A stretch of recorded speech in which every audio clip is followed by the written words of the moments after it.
This is the best possible start for rogues in Ashes of Creation. I will teach you how to hit level 7 or level 8 with 600 plus damage weapons. That means your main weapon and your ranged weapon, which will scale your ability to farm mobs and do later quests very efficiently.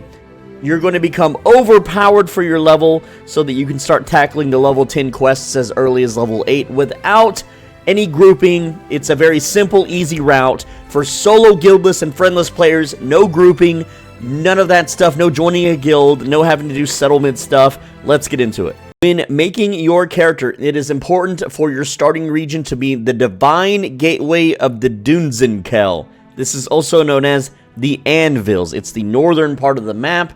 This is a new area that is still a work in progress, so there are less quests to do initially. But this area is way more streamlined, it's way more built for grinding and gathering.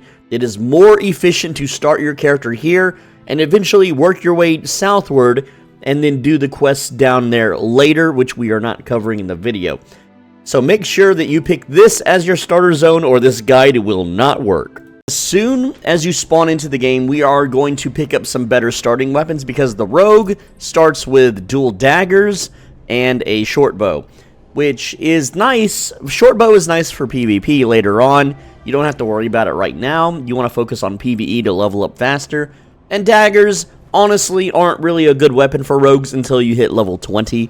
So you don't need to worry about daggers. And by the time you're level 20, you will be able to level up your daggers insanely fast anyway. So what we are going to do is we are going to pick up a great sword and a longbow. The great sword for more weapon damage and bleed, and the longbow for more weapon damage. Alright, so in order to do that, as soon as we spawn in, we're going to walk forward, and you see this big stone column on the right. We're going to walk over to this. There is a barrel here with a maul, a rusty maul, but right over on this side is the rusty greatsword, so we'll pick that up.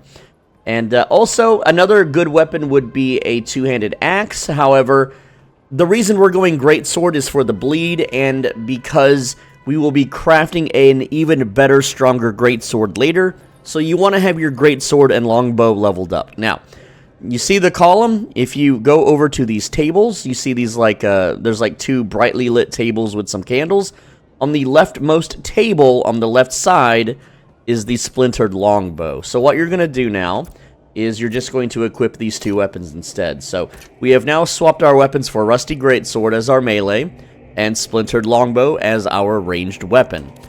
After that, we're going to proceed south on the mini-map. We're going to go south, and you'll see two different quest givers in front of us. And one is Gate Watcher Stonebeard, and the other one is Nahotu, whatever. Go over to Stonebeard on the left side, talk to him, and you're going to click Might and Industry. The reason we are going to Might and Industry, which is Hammer's Rest or Hammer Rest, is because it's a more streamlined starter zone. It has better mob spawns. It's just the better zone for quickly leveling and gathering. Trust me on this. So go ahead and hit yes, and then the quest is going to navigate us to the left side here. So we're going to take a left. And our first quest is to kill the empty Clayborn mobs. So we're going to proceed to the east and kill 5 mobs. As a level 1 rogue, your best rotation right now is to enter stealth, get behind the target so that your stab, it becomes backstab. You'll notice the icon changes to something way more fierce. And then you're just going to stab the target. That's half their HP gone. You don't have to worry about dodging their attacks or anything of the sort. Just go ahead and kill 5 of these guys and pick up any loot that they may drop. Also note that the greatsword has a nice cleave to it, so you can fight multiple enemies with your auto attacks if you want. You don't have to fight one at a time, although it is efficient. You're not really in any real danger in this area, but just continuously re-enter stealth, do a backstab, and then just kind of get between the two mobs and swing on them. Now, this one here has more HP, so I'm going to use stab on that. Also, the NPCs are helping you kill them, which makes the questing really fast. You have killed 5 Clayborns. This will hit level 2, and then you are going to choose Flurry as your skill. And again, if you want to play around, you can always right-click to unspec it currently in the alpha. This will change when the game releases, of course. Now, with that, your rotation changes to as follows. You enter Stealth, And you can keep fighting these level 1 Clayborns, though they aren't efficient anymore. You backstab, and then you spam a flurry, and then they will die super duper quick. Killing a 6th Clayborn, you should have weapon skill level ups now. You're going to click this middle button here and choose bleed as your attack type for both your weapons. And, well, for the bow, you're going to be using wound. It doesn't matter too much with the bow. We're not really using it except for ranged pulls. It's more of a stat stick to increase our damage. Before we move on into this area, we need to do all of these little destiny quests real quick. So what is the destiny board? Or it's not a destiny board, it's just called destiny. You push L and you have a novice combat section and a first step section. So we want to do a bunch of the novice combat stuff so that we get some early rewards, and that's going to give us a better weapon than what we currently have. So here's the list. Pretty simple stuff. You're going to eat a ration, just open your inventory, and you should have some of these by default that you should have dropped by now. Just eat one, and there we go. Destiny objective complete. Don't worry, these things aren't worth anything. You're not wasting it. You won't need this. You're gonna get plenty later. They're really cheap anyway. Now you're going to auto attack with melee for a full combo. So all you do is just start attacking the Clayborns, and then you'll see here in the bottom you want to do a full combo. There we go. Well, these things died and the NPC kind of killed them, but I did get a full combo off. Now switch to your ranged weapon and do a full combo with your ranged weapon. So we're just going to shoot this guy now. And again, we're going to do a full combo here. Just auto attack them down. It's fine, you know, if you're not sure if you're doing the combo or not. And what that will do is, let's see. We need to do that 10 times. So I'm 8 out of 10. So just, again, keep shooting until you get it complete. The NPC kind of ruined that. There we go. Destiny objective is now complete. Alright. Next up is we need to press block 3 times in combat. So I'm going to switch to my melee weapon. And then I'm just going to tap block 3 times. That's all I'm doing. You don't have to actually block the attack. Just tap your block button. Alright. Now, after that, you're going to dodge 3 times in combat. So I'm going to initiate combat. And then I'm going to dodge. You just have to make sure that you're dodging 3 times. There's my second dodge. I'm going to face away from the opponent so that I don't kill it. And I'm going to wait for my stamina to get to 50. And do the third dodge. There we go. Destiny objective complete. So now I'll just finish this guy off real quick. Alright, there we go. So, now that we have all of these destinies complete, we're about to also equip a necklace in just a bit. So we're going to proceed up the stairs now and go to the next quest NPC. While you can kill these empty Clayborns if you want, they're kind of a waste of time. There's really no reason to engage with them. It's better to move on to more juicier targets that have better drop tables. We've reached the next NPC. You can see that this little diamond icon above their head. We're going to talk to them and then complete the quest. There we go. And what that did is that gave us an amulet. So we're going to equip that, and there we go. I just right-clicked it, and that completes the destiny objective here so that we can claim the lost weapon chest. So we also get the health kit chest. That's fine.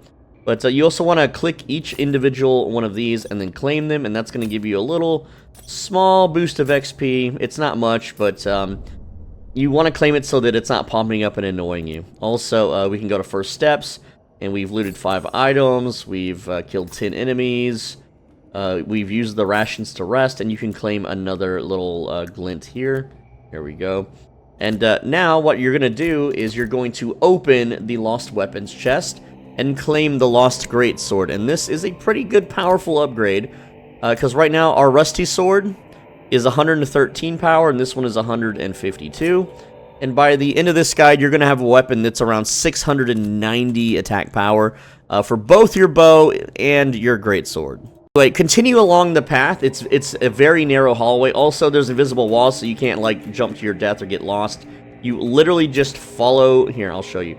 You literally just follow the narrow hallway path to your next quest objective. It's very streamlined in this starter zone. They may expand it later, but this makes it very easy for new players to get accustomed to. Now we are at the next quest NPC, Commander Ironhand. We're going to go ahead and just skip through the dialogue. Then we're going to go over this way, talk to this NPC. So yeah, it has a little bit of backtracking, which is a little weird, but hey, that's just how it's designed. We're going to attune to this, and if you're new, this is where we would respawn. Also, that guy tried to attack the NPC. Or he just hit his melee button. which is fine, whatever. And then we return here and turn in the quest. There we go. And then we get a follow-up for the next quest, which is to defeat the automata, which is they're on the way. They're just on the way to the next quest objective. And depending on when you play or how you play, it might be a little congested, but it's fine. But doing that quest gave us our mount, so we can start using the mount if we want to run around. We also got a lost arm guard box, and what you want to do, you want to pick the one that says medium armor. This says medium armor. This one is light armor, and this one is heavy armor. Heavy armor is also okay, but you generally want to go for medium armor, and that's going to give us more physical attack power across the gear. So that's what we're wearing. Basically, we're a rogue, we're going to be wearing leather, alright? And you can see there's a couple players here killing the automata, but you'll find some along the way. Just keep running, and like there's one now. And I don't even need to stealth. I'm just going to run up and hit flurry a bunch so I get the tag before these guys run up and kill it. And you just need to, again, just kill one for the quest anyway. And then you loot it, and there you go. Now, along the way, you're going to see Archaeologist Hatcher. We're going to talk to him. He wants us to dust off this, this whatever this is, this big-ass statue with some writing on it. So just walk up to it, stand completely still, push the F button, or whatever button it tells you to push. And there we go. And then we're going to hit close and then talk to him again and turn that quest in for a tiny little bit of XP. There we go. Also, I'm going to mount up and friend request? No, I don't know who that is. So, yeah, that's what happens when you're a YouTuber. People randomly friend request you all the time. Right? Anyway, I'm going to use the mount, get to the next quest objective here, turn this in to Ash, go to Iron Face, blah, blah, blah. And now we are level 3, which is nice. Now, it wants us to pick up a crate, so we're going to walk up to the crate, push F when we're perfectly still. There we go. Also, since we're level 3 now, and you may not be level 3 yet, but if you are, you're going to learn Acrobatic Strike as your next ability. Now, when carrying these backpacks, your mount won't help you, but sprinting also makes it a little bit faster, but I like to just do a dodge roll, and that'll get you there just a little bit faster. Fun fact, carrying this pack, it does allow you to be attacked in PvP. So if you're a bit of a griefer, if you're a bit of a troll, you could use your flag up for PvP button and attack other players. Though they're not going to have much in their inventory to take, maybe some glint, but it's really not worth it. If you were to come back here as a higher level character, especially as a rogue, and you can, one-shot some players, you can be a real menace. Bringing attention to, make the game in a worse state. I'm bringing attention to it so that it gets fixed, because this is supposed to be a newbie starter zone, and newbies shouldn't be killable, really. Wait, we're going to talk to the NPC here with the pack, and then we are going to turn that in. There we go. And accept the next quest. So the next quest is collect Heartstones from Claiborne Guardians. Now, in this room, there are a lot of enemies, and there may be people doing mass pulls. This is the first really good farm spot in the game. Your only concern right now is with the Guardians, and not so much the Laborers in the middle. So we're going to backstab into Spam Flurry, and to flip behind them into another backstab. And that's your rotation. You should be able to kill these pretty quickly. One thing to note that the game doesn't really explain is that mob types, especially humanoids, they have different styles. So these Guardians are tanks. They are meant to have more HP. They're meant to be beefier, harder to kill. And there are other enemies that will be casters, DPS, healers. You'll encounter these later as you level. But essentially, just keep doing your rotation. Backstab into Flurry. And then when your backstab or your stab cooldown gets pretty short, flip behind them. Do another backstab, hit Flurry when it's off cooldown. And auto-attack them down. It's slow right now, but it's going to get a lot faster. Remember, as you do these quests, you're going to get little reward chests. And I'm in combat right now, but we can still do this. And we're going to pick medium armor each time and swap our gear up. I think it's funny that I can, change my clothes while I'm fighting a dude. That's some real skill right there. Important thing to note is that whenever you sit down, this will trigger a passive restoring HP and mana over time ability called resting. And the cool thing is, as a rogue, you can enter stealth and you can rest. Now, the ranger cannot do this. It will remove camouflage, so this is rogue exclusive. Another cool tip too is if you don't have acrobatic strike available, you can kind of sometimes run behind the enemy and backstab them that way. That way you're not just doing a regular face stab. Don't forget to open your destiny menu and then claim rewards. We have the another adventurer's health kit here from the first steps. We're gonna get some more XP here real quick. There we go. And yeah, that's pretty much it. And what I recommend that you do now is in this room, you either fight the laborers in the middle, you can kill them very quickly, or you can fight guardians. Guardians give twice as much XP as the laborers, but it's up to you as to what you want to kill or how you want to kill it. But I recommend that you just kill the hell out of things until you are level 5.5. So this is the first part where we're going to do a little bit of grinding. So again, you don't have to continuously re-enter stealth. You can just kind of face attack everything. I recommend that you fight things one at a time. If you try to pull multiple enemies right now, they will eventually win. Now, the cool thing about these guys is they drop gear, so I just got a helmet. Now, this is a heavy helmet. Go ahead and equip it, that's fine. But they drop capes, rings, earrings, all sorts of stuff. So set here, and you're going to grind until 4.5. Alright, that means level 4 and 50%. Right now I'm level 3 and 71%. And this does not take long, and again, you don't have to, you know, re-enter stealth and do it that way. You can just kind of be lazy about it. Just put on a cartoon, a movie, a YouTube video on your second monitor, and it'll be over before you realize it. Now, as you level up, your weapon skills will level up. So you're going to go to your weapon here, and you're going to learn this Deadly Finisher Chance 1 into 2 into 3. This gives you a higher % chance to cause bleed. Also, be aware other players might die in these areas, and you could steal their glint, which I recommend you do. This will flag you up for PvP momentarily, but you can just enter stealth, you go climb into a corner and wait it out. That's one of the cool things about Rogue is they're the best thieves. Once you hit level 4, you'll learn Lacerate, and the way this skill is going to combo is your sword causes bleeding if you've been leveling it properly. Again, we go to your Lost Greatsword, you have Deadly Finisher Bleed, and you also have an additional 20% chance to bleed now. So as you attack an enemy, and again, the combo would be as follows. I'll do this on a Guardian because they're tankier, but there's a lot of players around, and you can't stealth if there's a player around. This guy's already in a guild. Alright. Probably an alt character. But you're going to do, again, you're going to open with backstab. And this guy's facing the wall for some reason. You're going to hit your flurries, all 3 of them. Alright. Then you're going to flip behind the enemy and backstab them again. And then you will hit your Lacerate. And that will usually hemorrhage them.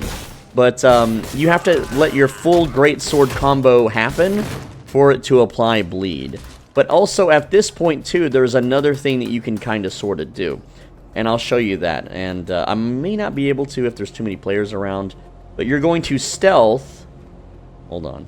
You're going to stealth. And then just attack to remove stealth so you move faster. And what you're going to do is you're going to just attack a bunch of enemies. So by entering stealth, you give yourself 1 tick of advantage. So we're going to pull these guys now. And again, this is where the leveling speeds up a bit. But it still gets a little risky, okay? So there we go. And now you're going to cleave all of them with your Greatsword. You're just going to cleave them all, alright? There we go.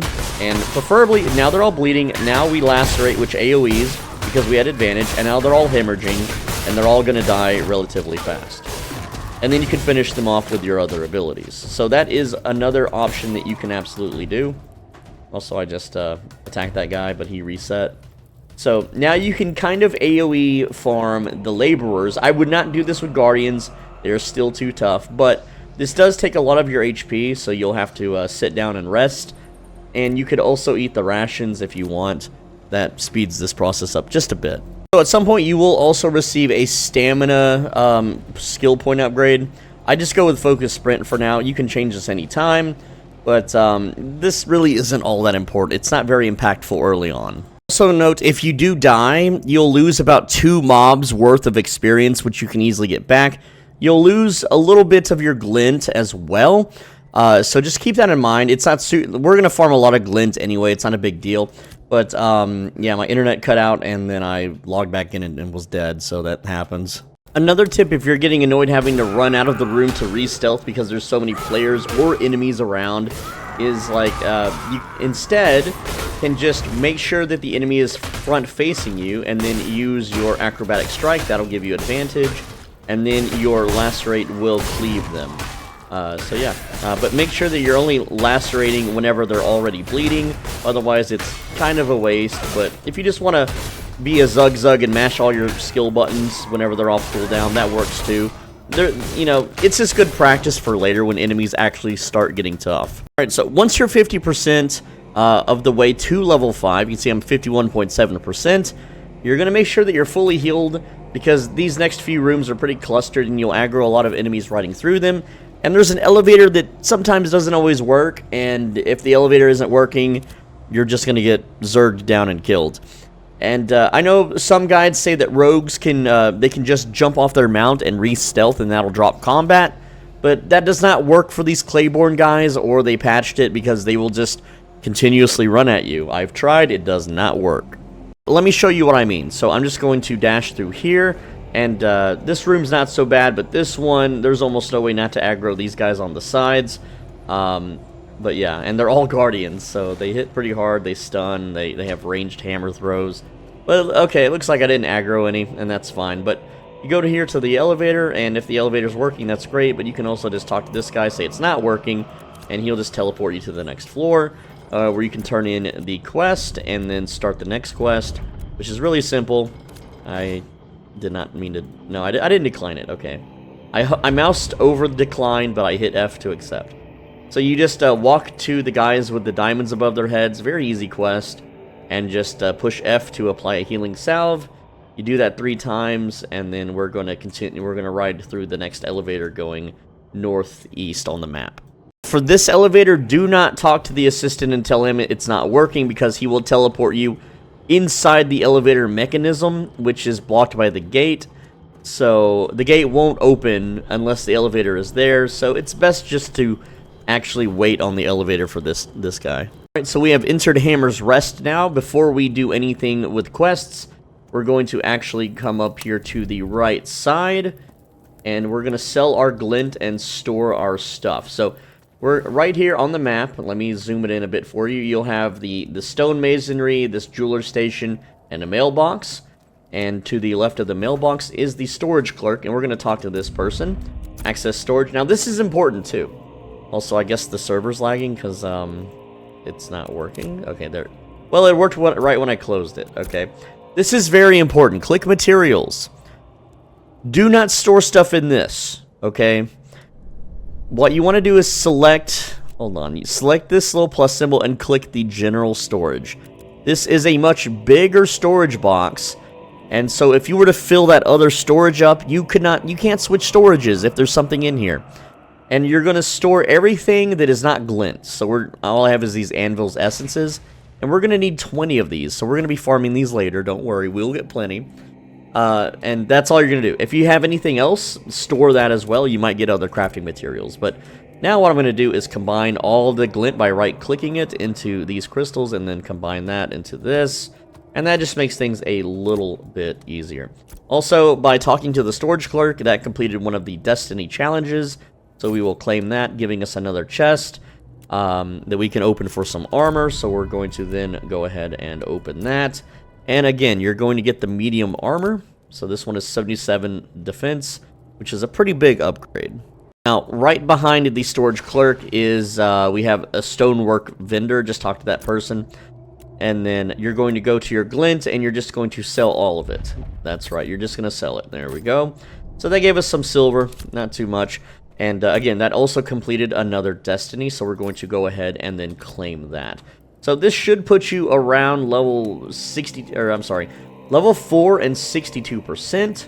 So at this time now, we're going to talk to the quest NPC here, Commander Durzjasm. I don't know, yeah, that's his name. I think I said that right. And then we are going to accept. Now he's going to give us a another chest here. So again, we're going to upgrade our gear. Medium armor. I think I had different pants. Yes, I found some heavy armor pants, but that's fine. We got pauldrons now, and we want to make sure we get the medium one. There we go. Let's see, put that on, yes. Alright, cool. So, now with all of these pieces of gear, we get a set bonus called Medium, which increases your overall defense by 6%. So, not too bad. Next up, the quest has us going to Provisioner Hammer Song, which is pretty easy to get to. And Hammerfall may look confusing with all the stairs and all the random ramps and stuff, but no, the more you use this area, the simpler it gets. We're going to go ahead and turn this in. That should ding us level 5. We're then going to get the quest to craft a simple rucksack. Also, hitting level 5 completes the first steps on the Destiny board. But most importantly, being level 5 at this step unlocks crafting, gathering, and processing Destiny boards. If you did not grind prior, you would be doing this quest, which requires you to gather, and you would not be contributing to any of these. So that's why we did that first. Anyway, by completing the first steps, we can go ahead and claim that for 1,005 glint, which is nice. And we can claim the chest for the melee weapon here. And so what we're going to do, again, we're going to pick the Wanderer's Greatsword. Alright, and then that is a 397 physical power sword, which is over double of what we currently had. This will make grinding and killing mobs even simpler. Now, on the bag quest, we're going to be doing a little bit of overachieving here, because we're going to be using some of the thread later to craft our bow. And we're just going to knock it out now because it's way easier. This game, it's a time sink when you're refining. It's also a silver sink, so we want to get this done early. So the first thing we're going to do is we're going to go to the textile mill vendor. And let me hide the text here. And you're going to click materials. Alright, and then this Drat Wine Wax, you're going to buy 23 of these. Yes, it's going to cost 1.8 silver, I know. And then you're going to buy 2 of these Packwright's Universal Strap sets. Alright, and then there's tax, so it's almost 3 silver. You should be able to afford this. Also, you should have some glint from completing the Destinies earlier, so just go ahead and sell all the glint. There we go. Alright, cool. Alright. Now that that's done, you're going to walk... That is not my mount. We're going to walk outside, and we are going to harvest 23 herbs.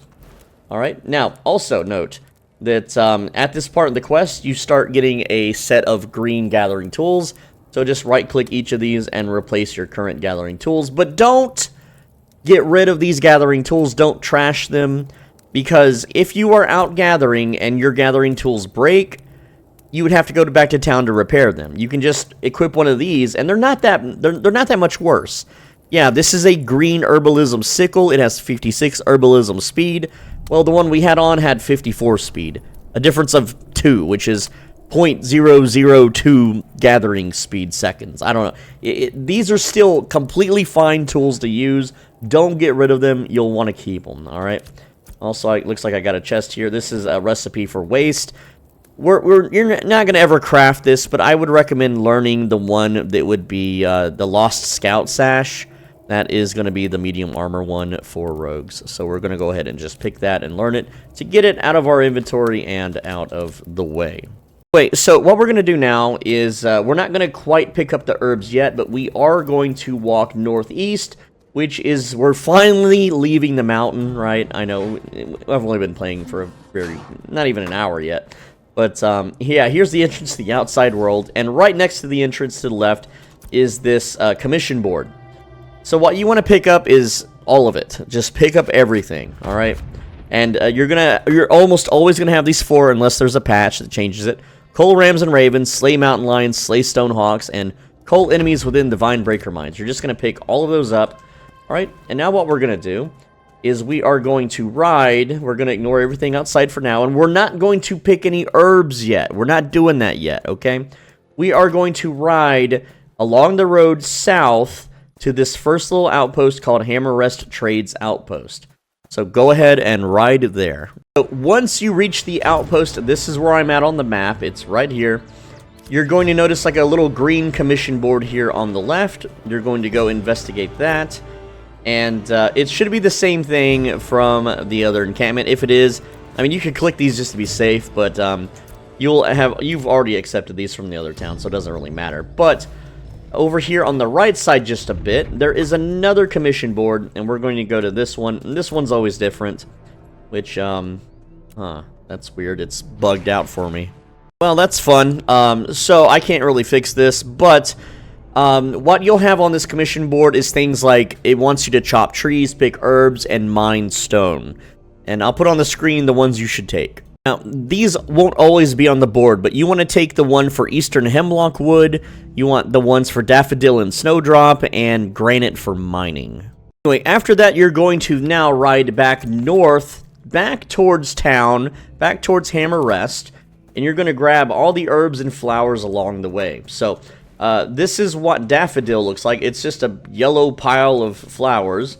Just run into the middle and then hit F and make sure you don't move your character. And you're going to get 23 of these. There's also a white pile that looks just like this, but they're colored white, and that is Snowdrop, I believe. And you just need a combined amount of 23 of these flowers, alright? They stack into stacks of 20, and so you should have plenty of inventory space.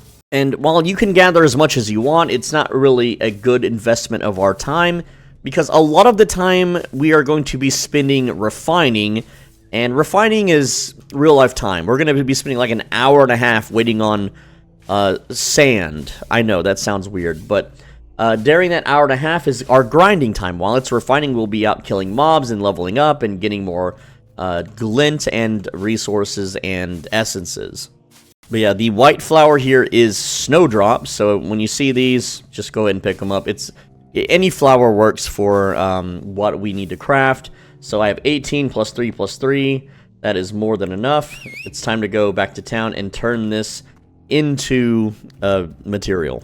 Also, just a tip, if your frame rate starts dropping like crazy, like I'm at 18 FPS, you can simply just log out or switch characters and then log back in, and that'll clear up the memory, because it is a memory leak, and then that will fix that, and you'll get your frame rate back. With the flowers, we can go over here to the weaving station, and we're going to weave 23 coarse thread, and we're going to grab this quantity thing at the top, move that all the way over, click add, hold shift, right click all of our flowers, there we go, and then this is going to cost 8 silver, 5 copper, which we should have. It's going to take 11 minutes and 30 seconds to complete. There we go. And then this last flower, any flowers left over, I'm just going to destroy them because I don't need that. But now, why do we only have one? We were supposed to have 2 of those. I'm not sure. I didn't die or anything, so I don't know why I only had 1 packed right ship thingy. We need 2 of those because we want to make 2 bags, so I'm going to buy 1 more. There we go. Should read 2 out of 99. I swear I bought 2, but hey, make sure you have at least 2 of those. Now, while all that is pumping, it's important that we go back to the storage clerk here, and to the right of the storage clerk is, kind of in this corner, equipment vendor Liza. And we're going to talk to her. There we go. And we're going to be buying 2 mining satchels. You're going to want 2 of these. There we go. And again, that only costs 2.8 silver. And we should have a little bit of silver left over, but not enough really for what we want to use it for. But anyway, I'm going to go ahead and if you go to the materials bag and you click the bag slot, you can equip it that way, or you could right click it from your items. I prefer to do it this way. And what these mining satchels do is when we go mining, and yes, we have to go mining, it will allow us to double stack each material. So instead of having, like how when we had flowers earlier, we had 20 flowers at a time, we will be able to put 40 stone here, 40 stone here, and so on. All right, so while your tailor thingy is producing the coarse thread, you're gonna head outside, and you're gonna look for trees that look like this. These trees are called Eastern Hemlock, and you're gonna chop 56 of these. You need 56 Eastern Hemlocks, and you'll get about 5 at a time. All right. And they won't fit in this bag, and that's fine. You don't need them to fit in the bag right now. But you should be able to get 20, 40, 60, and if you get green or blue ones, that's also fine. And I recommend that you don't chop the adolescent ones, that you chop the adult ones. That way it's just more time efficient, and you have a higher chance of getting the rare wood. Not that we really need it for what we're crafting. Alright, so once you have at least 56 wood here, I have 60 because I was getting it in increments of 5. That's totally fine. You should have some destinies that are now complete. So just go through and make sure that you have every single thing claimed. We have our novice combat completed. Now Novice Combat and this Learn Weapon Skills nodes are bugged. You have to relog to get them to work sometimes. But that gives us a glint. You know, it gives us 1,000 XP. We also get a Wanderer's Chest, which we want to open immediately because that's going to give us even more power. And in this case, we want to select the Wanderer's Longbow. 447 physical power. And yes, these act as a stat stick when you're not using them. So our backstab will be increased by getting a better bow. I know it's weird how that works, but that's just how it is, okay? Alright, but also, by gathering, we should have some rewards here. We have travel to another settlement, which we got earlier. That's a big money boost. That's why we did it. We have crafting here, you know, buying crafting components. That's some XP. And then gathering, alright? So we have completed gather 50 wood. That's going to give us some glint and XP. And then we have equip a gathering bag, which we just did, which will give us more glint here because progress 2 out of 8. There we go. We got 2 more dim glint. We're going to now return to Hammer Rest, and you're going to go to the woodshop vendor here, and you're going to sell your glint. All right, that's 9 silver. We're going to go ahead and sell that. All right, cool, awesome stuff. Now we need to turn the wood that we gathered into timber, but in order to do that, we need sanding powder. So at the same vendor, you're going to buy 56 sanding powder. So I'm just going to search for SA for sanding, and then we are going to buy 56 of these. There we go. That's 4 silver, and then after tax is 6 silver. Yeah, I know, we're spending money. Now, you go right behind the vendor here is a little sawmill thing, and when we look at that, you can see that we can process 56 of our hemlock timber, all right? We're going to go ahead and add that, and yeah, there we go. That's 56. And we don't have enough silver for that. It's going to cost 19 silver. So in order to do this, and there's no rush on this right now, because we need a lot more ingredients to be able to do it, we need to go grind, all right? We need to go grind mobs, and by grinding mobs, we'll get glint, and then we'll be able to process that. But we also need to process a big chunk of granite as well, which we have not mined yet. So what I'm going to do is I'm going to go back to the storage clerk now and put all this wood in storage. That way we don't lose it if we accidentally die or get disconnected or if someone ganks us or whatever and we're in an unsafe area, right? So again, we're going to just take everything and store it. That way it's nice and safe along with the sanding powder. So again, all of this culminates into a big power spike once we get the items that we are trying to craft. But we are going to continue to hold on to this pack rights thing because we had 11 minutes. It's probably been 11 minutes since we did our little journey and our gathering sesh. So all of that stuff should be ready to go. So let's see, we're back at the weaver. It has completed. We have the 23 coarse thread. We're going to send to inventory. There we go. We also got some XP for that, by the way. Then we're going to go right over here to the tailor, and we're going to go to bag, and we're going to craft 2 of these. We have to do them one at a time for whatever reason, so we're going to submit 5 coarse thread. Go ahead and craft that for 75 copper. There we go. And then we'll do it again. And the reason we're crafting 2 is because these are decent little starter bags. And essentially, this bag is what we will use when we are mob grinding, because our bags will fill up as we mob grind. But we are going to now take the bag and turn in the quest, which is right over here. That way we can get the follow-ups. So we're going to go ahead and complete that. There we go. And that gave us a little bit of glint, not quite enough. The next quest is to haul a crate up some stairs.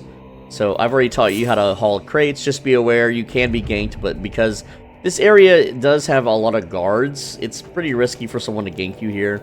But they can do it. I didn't mean to enter stealth, so I'm just gonna swing so I'm not in stealth. But remember, combat rolling allows you to go faster. But as a rogue, by the way, you unlocked a passive ability at level 5 called Dash. So once you enter stealth, you give yourself advantage, and as long as you have advantage, you now spend 30 stamina to dash instead. And dashing is way faster than combat rolling, and it's less stamina, and you can get the box delivered very, very quickly by dashing. For this quest, you actually turn it in at the wall and not this NPC, which is awkward, but you just click deliver. That drops the box off. This is teaching you how to do settlement stuff. which is not something I'm going to be teaching you in this video. But yeah, you can see now without advantage, I'm just doing a regular roll, which, well, we don't need to roll because we don't have a box, so we can use the mount. And then we're going to return to the provisioner, which is, you know, across the hall here. Turn that in, and then we will get our final follow-up quest. And then that's pretty much it for questing. We're not... Yeah, there's lots of other quests we can do in the game, but it's not really optimal to do them right now. It's more optimal to grind. You'll get more XP that way and more money. But we still want to do this for, you know, just setting up our character for the adventure ahead. All right? And it even says up for an adventure. So there you go. That's exactly what we're setting up for. And yeah, I'm just standing on his little dinner table or whatever this is, his little war planning table. And he wants us to go to the Vinebreaker Mines. We are not equipped or high enough level for Vinebreaker Mines, so that's going to sit in our quest log for quite a while. Now, get into a habit of going to the storage clerk and making sure everything is nice and stored in case you die. So, in this case, we want to store the coarse thread that we made earlier so that we don't lose that. And then we're just going to sell the glint to the vendor that's nearby. And that will give us a fully empty inventory. So I'm just going to right-click this. I wish I could bulk sell, but I understand why they don't have that in the game yet. It's not an important system that they're working on currently. It's just a matter of convenience. So what we're going to do now is we're going to do some of these board quests. We're going to cull rams or ravens, mountain lions. We're too weak for stonehawks, and we're too weak for the Vinebreaker Mines. But what we're going to do, our bags are set up with mining satchels. And here's the path that we are going to take, all right? So what we're going to do is, well, if the map will update properly for me, there we go.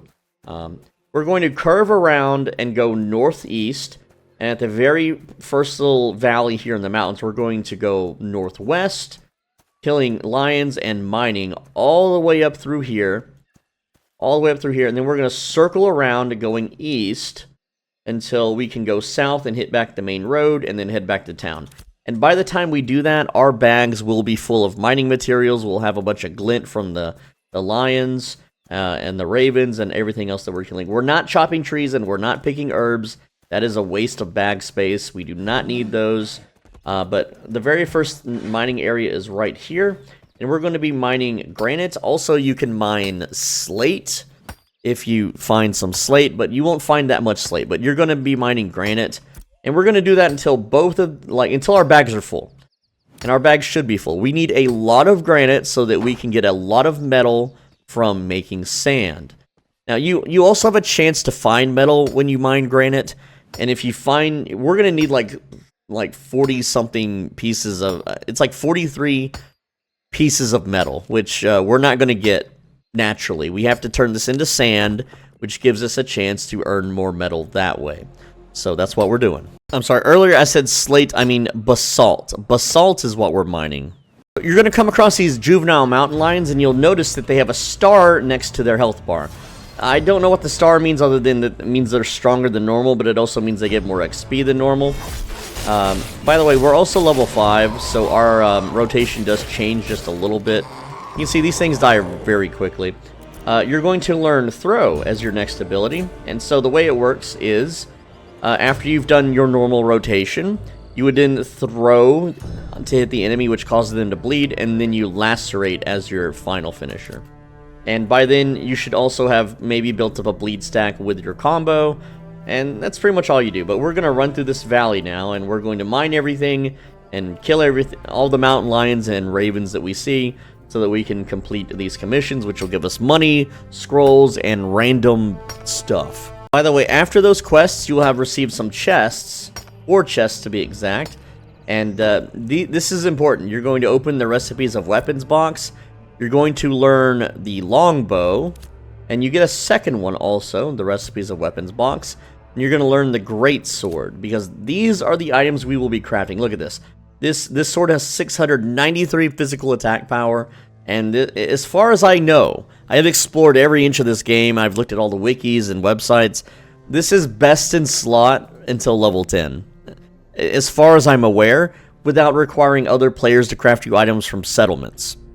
Also, for the 2 potions, you can just learn both. So you can pick Arcane, and then you can pick Might, and yeah, just that did not consume. Hello game. Anyway, you can just learn them both. So once you've killed 4 mountain lions, you can click the quest here, and then click complete quest, and you'll get some random glint, you'll get some XP, but you'll also get a chest that gives you just random stuff. Let's see what I get. Not enough inventory space. So yeah, it wants a 1x3 spot, so I'm going to do a little bit of movement here. And again, you're going to fill up your bags very quickly mining, right? And that's what we want to do, because we need to get through a lot of granite and basalt. And it looks like we got some more glint from that box. We also got, yeah, it's just more glint. That's all it was. 50 copper. But we're gonna continue to grind on the mountain lions until we're level 6, which is not too far away. And we deal a lot of damage, so there we go. We don't even get to do our full combo. They die so fast. But you'll notice that one mountain lion dropped 5 glint, so that's 50 copper. And so we're going to, again, we're just going to grind on these and get enough glint to start processing that wood, and then we're going to grind until we have enough money to process the stone, which will then let us craft our super weapons early on, and that will make grinding even faster so we can go to the Vinebreaker mines and just absolutely kill everything. And I didn't stealth for this fight, but whatever, it's fine. But yeah, again, you can get real lazy with it. And once we have very powerful weapons, we can then... Oh, I got epic droppings. But yeah, once we finish getting the weapons, it makes the grind even faster. It makes leveling even faster. And again, I'm just like zug-zugging this. I'm not even doing it tactically. But also, once you get the better weapons, you can start to AoE mob farm. So you can fight 10 of these mountain lions at a time instead of 1 at a time if you want, right? I'm just being careful because I'm still a little bit low leveled and I don't have all the gear filled out yet. But yeah, we're about to hit level 6 here. So there we go. So at level 6, we are going to learn Thrash. And so the combo changes now with Thrash. And it put on E, that's fine. Not really, that's not my favorite spot for Thrash. But what you're going to do is you are going to Thrash first. So let me just walk you through the full rotation. We're going to Stealth, we're going to Backstab, and then we're going to Thrash. So here we are, we Backstab, I hit the wrong button, we hit Thrash, we then hit Flurry, which will unlock Thrash, into Flurry, into Thrash. Because the way Thrash works is, whenever you use a different ability, it goes off of cooldown so that you can use it again, kind of sort of up to 3 times. So again, the combo is Stealth, Backstab, Thrash, Flurry, Thrash, Flurry, Thrash, until you're out of flurries, and then you weapon throw into Lacerate, Acrobatic Strike into another Backstab, and that's pretty much it. And you're going to be able to just absolutely nuke down every single mob that you fight with this combo up until 10. Also, don't just stop at 4 mountain lions. If you kill 5 elite enemies, and these mountain lions are elite, that's what the star is, you complete another quest that gives you 5 glint, and then you also complete the Initiate Adventurer for another 2 glint. And this should give you enough glint so that we can return back to town and store our metals and then start processing the wood. Also, something that we need to do is we need to pick up another quest to continue killing the mountain lions, because every 30 minutes that little board that we went to in Hammer Rest is going to refresh, and we can continuously get rewards from it. And on the way back, make sure that you mine more granite and basalt if you can find any. You want as much as possible, because it's hard to get these metal shards. So once you're back in town, you want to sell all of your glint. There we go, I'm just selling each of these stacks here. There we go. And so now we have enough silver so we can process the wood. So what I'm going to do now is store everything that we've got, all of this metal and ores. It should fit in our storage box. And then I'm going to pull out the wood and the sanding stuff. I forget the name. And then we're going to get that started, because that's going to take a while. Remember, about every 30 minutes to 1 hour, like right now it refreshes in 54 minutes, we can come back to this board and get another quest. Unfortunately, I only did the Slay the Mountain Lion one. I didn't do all of the other ones, but you want to get into kind of a rotation where you complete all the quests, then the next hour you can get all the quests again, complete them, and so on and so forth. So I'm back at the storage clerk. I've pulled out the wood, I've put out the sanding powder, and now we're going to go back to that sawmill and get it started. And so this is what it looks like. We're going to go to Eastern Hemlock Timber, make sure the quantity is dragged all the way up, and then we add all the timber. And there we go. All right, cool. And then again, 1960 is the cost. Start job. That's going to take 27 minutes, 58 seconds. And you guessed it. I don't need this anymore, so I'm just going to toss it. But yep, you know exactly what we're going to do. We are going to go back out and mine some more and grind some more. Because we need those little anvil essences we've been finding. We need to get 20 of those total, so we have to grind until we have that. And you get those from the mountain lions, you get those from the statues that we grinded earlier. And when we hit level 7, we will unlock this ability called Trounce, and that gives us a frontal cleave, which is going to allow us to AoE farm very efficiently, but until then, we're still better off just killing one target at a time. And so the grind to 6 to 7, 6-7, haha, is probably the most annoying. And at this point, like, I'm just gonna, like, you don't even have to do your opener. You can just hit, you know, Trounce into Flurry, into Trounce, into Flurry.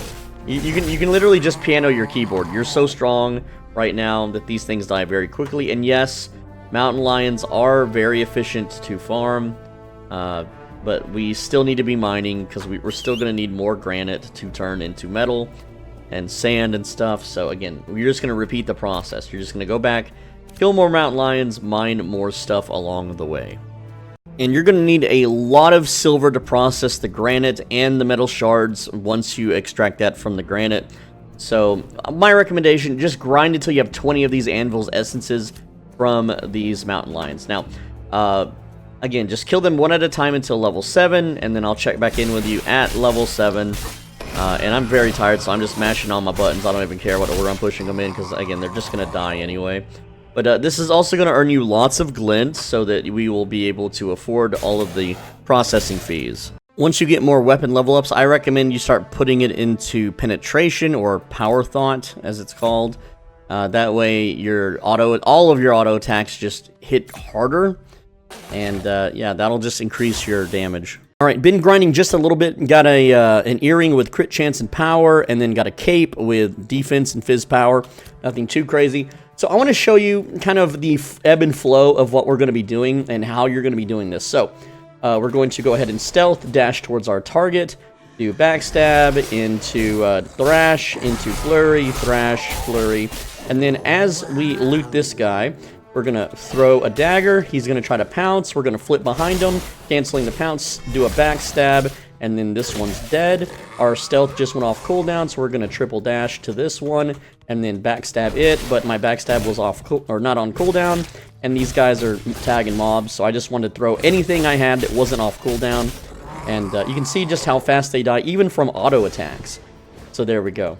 And again, you just kind of go from mob to mob, and just throw whatever you've got at the mob. It's totally fine. Yeah, you can use lacerate with or without the bleed. It doesn't really matter too much. What I like to do, though, sometimes is I flip behind them so I get advantage, use that advantage for the backstab, and then because they'll be bleeding by now, the throw also bleeds if they're at full HP. That's why I open with it sometimes if everything else is on cooldown. And yeah, you just kind of run around and do this non-stop. You'll never get low on HP. The only thing that'll happen is sometimes you'll get a little low on mana, and that's really it. But these guys die so incredibly fast, and so the grind doesn't take long at all. But once we hit level 7, we can then start mass pulling these rather than killing them one at a time. And you can technically mass pull them now if you want, but it's a little riskier. It's a little harder to do. And if you want to wait, you know, for your backstab to come off cooldown, you absolutely can. There's no harm in it. It just, you know, I like to just kill things and non-stop do it. But it really depends on how hard you want to try. But anyway, I just want to kind of show you just what it's like to grind the mobs right now. Very, very easy stuff. These things die way faster than, for single target, than any other class you're going to play. Rogue is definitely the highest damage at this level. You know, later on, that is going to be challenged depending on gear and builds, but it is what it is. And as far as solo play goes, Rogue is really, really good. But anyway, I'm going to keep grinding until 7. I don't have that much further to go. And for anyone that is studious or looking at my screen, you'll notice that 12 hours have passed since my last clip.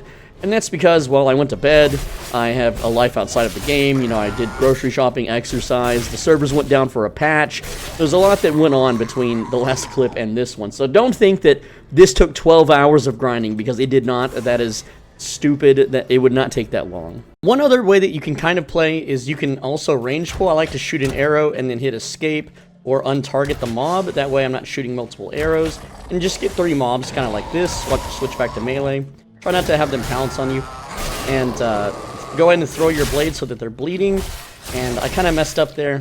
I was supposed to do the lacerate cleave, but you can see, even though I messed up, these things still melt very, very quickly, and you can just face stab them without your advantage up or anything. So, again, you lose a bit of health doing this, but if you find it faster, go for it. I don't really find it too much faster. I'll try to do it one more time here, so we'll switch to ranged. We're going to get 3, so there's 1. Pop this 1, 2. We'll get 4, actually. Let's get 5. All right. And then we'll do that, and then swap to melee. Try to dodge the pounces there. And then we're going to flip over this one, throw blade, and then now they're all bleeding and hemorrhaging. And then we're just going to try to cleave them down here. And again, once we hit level 7, we will be cleaving with, it's called Trounce, which gives our Flurry and our Thrash a cleave attack. It's very, very powerful, very good stuff. But right now you can see that I'm starting to take a lot of hits, so we're going to escape. And, again, I pulled too many, and that's fine. We're going to get some good range on these guys. Right now, they're still a little too close. Yeah, they're actually pretty fast, and that one's pouncing, so... And he missed. We don't want to aggro anymore there. Okay, so we can fight the 1. Okay, looks like that one dropped aggro, but... Yeah, don't want to pull too many there. Not until we're set. We're very close to 7. Also, I got aggro on, this Raven. Which we'll just go ahead and finish him off real quick. Go ahead and flip around him so he can't move. Ravens like to back up and then do a dive bomb attack. Hey, we got an Ashwoke head. Check that out. That is a nice little recipe there. Ashwoke hood. Look at that. Ooh, big magic defense. So pretty neat. That's why you want to kill the Ravens, though. That's something that we kind of do while we do our questing. All right, we just hit level 7, and this is what you're putting in Trounce. After you consume advantage, which is what you do whenever you do a stab attack with advantage, it consumes it for more damage. And then you gain Trounce for 10 seconds. So for 10 seconds, your Flurry and your Thrash will strike all targets in melee range. And now we can AoE farm. But at this point, we have a lot of glint. And we're going to convert all of this real quick to make vendoring much faster just by right-clicking it. Also, it's spilled over. I've got some crafting materials too down here. We have 9 out of 20 essence. So we still need to continue farming. But, yeah, it's a pain. It's a real pain. But what we want to do is we want to make sure that we have enough silver for milling our stone. And we want more than 40. You want more than 40 silver. Right now we have 10, 20, 30, and 40 copper. So that would be 39. We need to farm a little bit more here. But I'm going to go ahead and show you the pull now. So, again, that fight we had to run away from, we can now easily do. And you may be thinking... If we're level 7, why are we killing level 3s? And the answer is simple. We are fighting... These are elites. Remember, these are elite mobs. They have a higher drop rate. They have a better drop table. And yeah, they are going to pounce me and stun me and knock me down. I didn't go for my character pain there. But we're going to go ahead and flip over one. And then we are going to... there we go. We consumed our advantage. And, well, it cleaves some of them, but you can see how... I don't know. I don't think I did that pull right, so we'll try again. All right, so there we go. We just earned another silver, putting us at 40 silver. So, again, I want to grab a little bit more before we go back to mining, because it's going to take 1.5 to 2 hours to turn all of that stone into sand. It is a process, okay? Yeah, let's go ahead and... These are the only 3 available, so we'll just do a little small 3 pull. And let me swap back to melee here. Make sure this guy's facing me so I get advantage. There we go. Hit him with the stab. And now we can just cleave everything in front of us. There we go. It doesn't seem to be working, though. I should have it for the next 10 seconds, but, oh well. Right, so it turns out that Trounce was nerfed at some point since I last played, which I haven't actually played Rogue in a few weeks.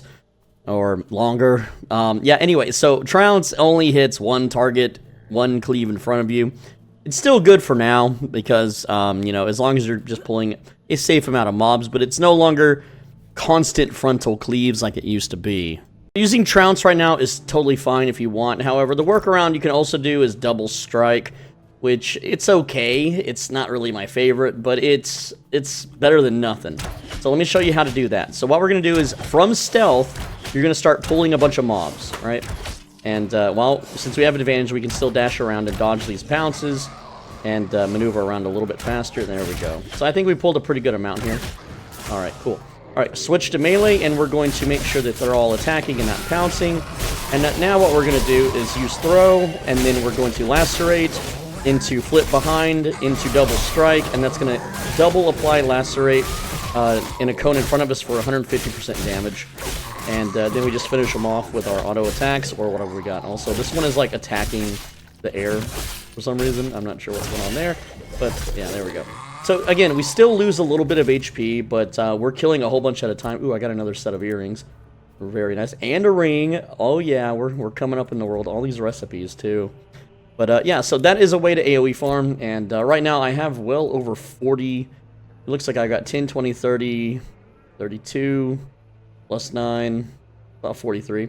I'll probably stop at 45, go back to town, and then we'll do some more mining. Now, you may be thinking about trying Unstable Compound instead, which is really easy to activate. You don't have to tab target through the mobs to figure out which one has the unstable whatever. Just let your greatsword cleave at regular attack. Your auto attack will trigger it anyway, because it explodes whenever you do the full combo finisher.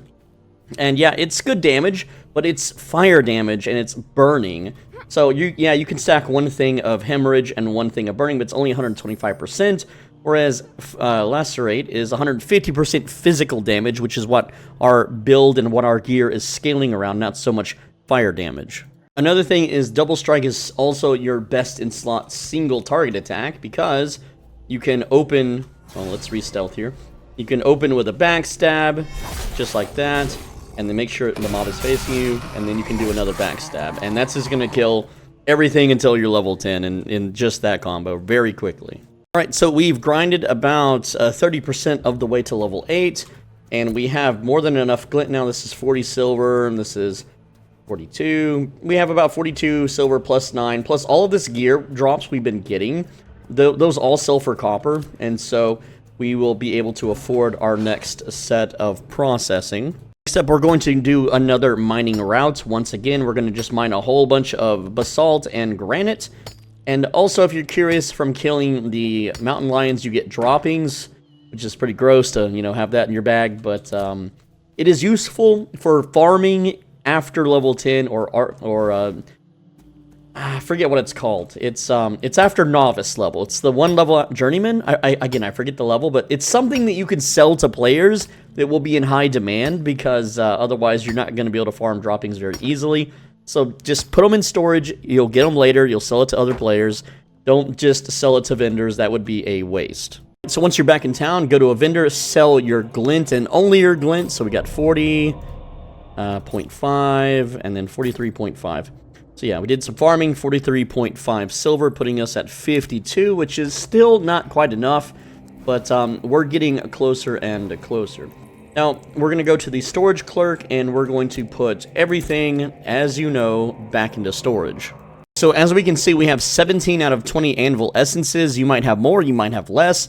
These are relatively easy to get once we start going to the mines, but we can still get them plenty from the cougars, or we can even go back to those Sentinel Guardian guys that we were in the tutorial zone fighting, the clay guys, and just pull that entire room and nuke them down super duper quick. They are not a threat, and they also drop these by the boatload. So now what you're going to do is, I technically have enough metal, and metal is tendonite. It is also copper and zinc. So you want to make sure you have at least 30 of these, which I do, but I think I got lucky, and I'm making this guide for people who aren't lucky.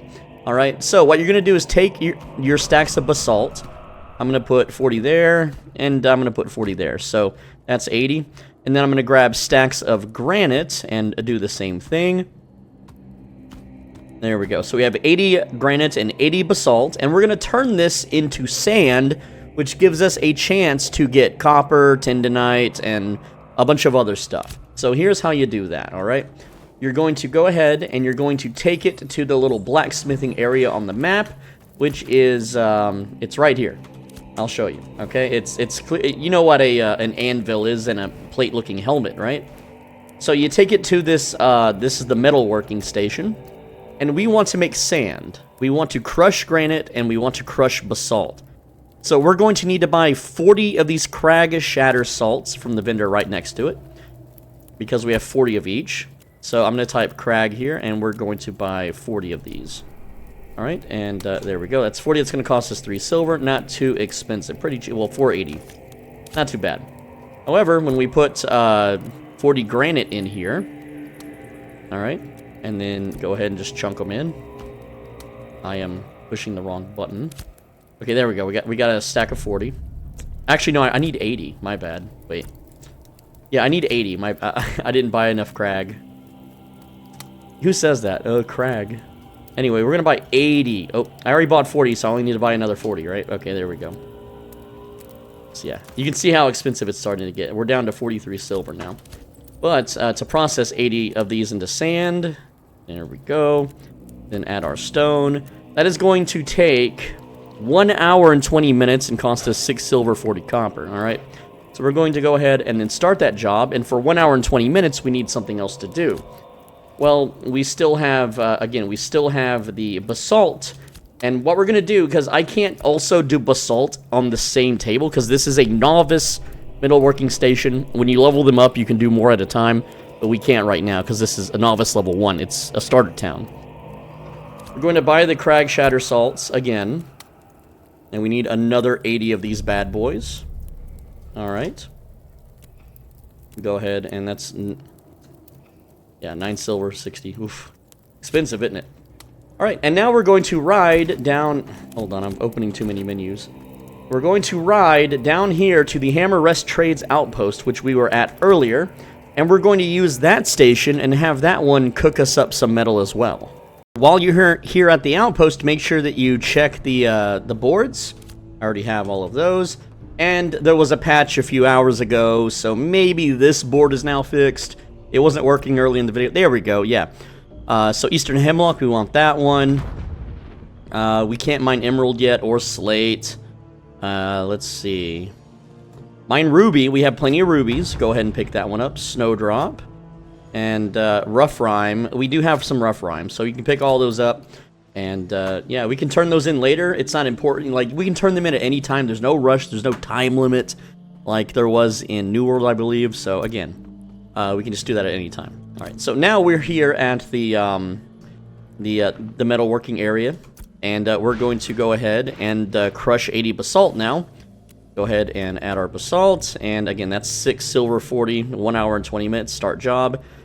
And what we're going to do now is we need to do a little bit of fishing. We need to catch 8 fish to turn it into oil.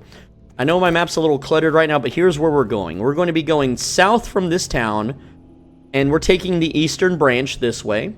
And we're going to jump off the cliff into this river and then go to shore and fish right here, right next to the Vinebreaker mines. And we're going to fish up 8 fish. And the cool thing about fishing in this game currently is that there's no input. You just tell your character that you want to fish, and then you go AFK. You can go make a sandwich. You can take a break. You can literally spend the next hour and a half if you want fishing. And what will happen, I will tell you, is that your fishing rod will break. But hey, remember, we have our other tools in our item bag, so you just swap out a lesser, crappier fishing rod. Only 2 speeds slower. And you can continue fishing. Now, there is an AFK kick in the game, and if there is a queue, which I haven't had queues, but if you have a queue, you want to make sure that you're moving your character, clicking or opening a menu every once in a while as you fish. And sometimes, also randomly, your character will just stop fishing for whatever reason. Now, be aware, after level 10, I'm pretty sure you don't have PvP protection, and one common thing in this game is people know that fishermen are AFK. People will flag up and gank you and steal your fish, hoping you're AFK. So just keep that in mind. Wow, there's no one here fishing. This is weird. I know I'm playing the game at 4 in the morning on a work day on a Monday, so, you know, that could be on me. But here's how you fish, because not everyone is going to show you how. All right, so what you're going to do is just get near the water, push the K button, go to Skill Book, and then you're going to go to Fishing. And then you're going to grab the fishing button here and just drag it on your hotbar. There you go. And you can just click it, or you can bind it if you want. I don't know why you would. And then you click that, and if there's no fish, it'll say you can't find any fish. But right now you can see the fishing bar is here. And again, this is a slow process. So go do some dishes, go do some chores, I don't know, take your girlfriend out to a nice dinner, whatever you need to do. But we're going to fish up 8 of the fish, and I'll show you which fish we're going to catch. All right, well, that was quick. It is a frost flash fish. It looks like this. We need 8 frost flash fish. That's all we need. All right, and if you're curious how long it takes to catch 8 fish, it took me 3 minutes. But I've already fired up my oven. I'm going to heat up some bread. And, yeah, so I'm going to be catching a lot more than 8. You don't need more than 8, and you could trade these with players and make oil out of the fish for later. But just note that you are earning regular experience points doing this. I think I was at like 40. Yeah, I was at 40% 3 minutes ago, and now I'm at 1.6%. So let me do some quick math here. That means after, okay, 62.5 times 3. Divided by 60. So in doing this for 3 hours would level me to level 8. Just something to think about. You don't have to do it though. All right, so this is 30 total minutes of being AFK. We have 48 fish, and we're at 47.4%. So again, your results may vary, but this is 30 minutes worth. Imagine 3 hours or 30 hours of fishing. Yeah, it can get pretty crazy. Unfortunately, these don't vendor for very much, so it's not really a good money maker. But again, you can trade it to players, you can turn it into oil and trade that to players. It's whatever you want to do. Alright, in almost 1 hour's time, that is when our fishing pole has broken. All we have to do is go to a vendor and get this repaired. It's no big deal. But if we want to keep fishing, which I've still got some dishes to do, I'm going to, you know, obviously keep fishing. So that's why we keep our other gathering tools and just slap on that other pole and continue on. This is about 1 hour's worth of fish. We got 2 heroic, 9 uncommon. No blues, but that's fine. Again, you only need 8 of these, but I've got stuff to do in real life, so I'm letting my character AFK here. And anytime you've got stuff to do in real life, just go ahead and park your character here. Now, it did log me out around the 50-minute mark of not touching the game, so I'm not sure if the server crashed or that's an anti-AFK kick. I have not figured that out yet. Alright, so it's been over an hour, and our fishing is at level 4, 63%. Here's how much fish we got. So I'm basically done fishing because I've done all the chores I can do. Got some food in me. Everything's all set. I'm going to switch the fishing pole back. This one's almost broken, too. So this one only has 38 durability, whereas the one that we get here has 165. So you can't really fish too much longer with the crappy one, but it is something you can do, but it'll buy you some extra time. Anyway, so we're here at the lake, and we're going to go east into the Vinebreaker Mines, and we're not going to stay too long. We're just going to go in, and we're going to kill 6 mobs for the little, not quite a daily, I don't know what to call these, the commission board quests. And so there's going to be elites in here, and you can kill them one at a time, but you should be able to AoE down the non-elites. Like, this is a construct tank. It has 1,900 HP. And so, yeah, this is a pretty tough fight, and what I would do is just very slowly clear your way through, kill 6. It won't take too long. Just note, the non-elite mobs are pretty easy, like the Berserker has 478 HP, that's like 2 spells. The Elite Fighter only has 1,300, so the non-tanks are easy to kill. Remember, tanks, because we're a rogue, they're the most annoying to kill, but these guys, oh, they go down so easy, and he turned around right when I backstabbed, so I don't know if that counted. But, here, let's just get behind him and stab him again. Yeah, see, these things go down so easy. But, again, you could also finish up farming your Anvil's Essences here as they have the best drop rate. It's just that these enemies are a little bit tougher. So here's 2 fighters, 1,300 HP. These are elites. We could probably kill all 3 of these fighters at the same time. Not too hard. Also note, the first time you come in here, your main story quest or starter character quest has you killing 10 enemies and collecting 2 of these strange ore samples. So again, you just walk up to these things and then push F, and then that collects 1, and they're all over the place. They're rather easy to get. There we go. And I don't want to fight the tank again just because they're so annoying to kill. All right, did you take a mental note of how long it takes for your stone to turn to sand? Well, I did, and it just now was enough time passing, so I'm going to now return back to Hammer Rest Trade's outpost. And remember, there's no fast travel, there's no Hearthstone. Also, do note that, let me show you something interesting. So if I select my mount here, you'll notice it has a buff that says Road Swiftness, increased movement speed by 15%. So, you could cut corners, and that'll save you some time. But by riding your mount on the road, you will get a movement buff, which will make travel just a tiny bit faster. So while you're in town, grab some more commissions. We got daffodils, snowdrop, which we already have. Let's see. We're not going to do flax. Zinc, we can grab that one. Granite. Sometimes, I don't know about whenever you play, but like I just took the granite one, but we did a lot of granite mining earlier, so sometimes it auto-completes. So Day of Daffodils has already, no it hasn't, never mind. Let's see. That's just showing that we actually have those in our stash, maybe? No, never mind. Let's see. The spawn... Where is it? I swear I accepted it. Odd. I don't know why. It's not showing as accepted. I literally clicked it, and, I don't know, maybe there's a limit. Maybe they put a limit on it, so, let's see. I'm not gonna do that. I'm just gonna abandon that one. Sure, why not? And then let's see if there is a limit, if that's, what's going on here. Is it, no, it's just not, I don't know, it's not showing up. I can't claim this one for some reason. Weird. While I'm in town here, I'm going to go to just any vendor. I'm going to get rid of all the glint that I have farmed, which wasn't very much. Also, I'm going to sell the items that I'm not using. Like, I'm not going to be using this weapon or this. I've already got this helmet, or I have a better helmet. Again, just sell all the extra crap that's been dropping that you do not need or plan to use. Alright, you can also toss out your starter gear. You don't need your rusty daggers. You don't need your splintered short bow. Or your crude hunt... Well, no, that's a gathering bow, my bad. Huh? Hey, I hit accept. I swear I hit accept, but maybe I didn't. Let's see. The adventurer's pants, we can get rid of that. Adventurer's garb. Oh, and the splintered longbow, because we have better. So, there we go. And then tidy up your inventory just a little bit. There is no auto sort as far as I can tell right now, but, yeah, there we go. And then we'll just put that there like this. This looks good. We're going to open the vendor once again, and we're going to repair. So we're going to hit repair, and then you can repair this. You can also just kind of, just repair everything. There we go. And yeah, it takes a little bit of money, but if you happen to get downed at all, you will have some repairs. And then go to your artisanship tab and repair all your gathering tools. That way they're all nice and fresh. And there we go. So that gets you all set up for more grinding, and everything is good.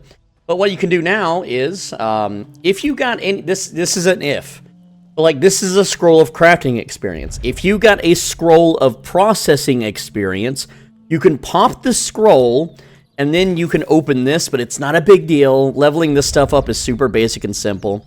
But we're going to go ahead and claim this, and then send to inventory, and there we go. So that's going to give us a chunk of XP, and a bunch of other stuff. But now our inventory has a bunch of materials. We have a bunch of sand. We also got some metal.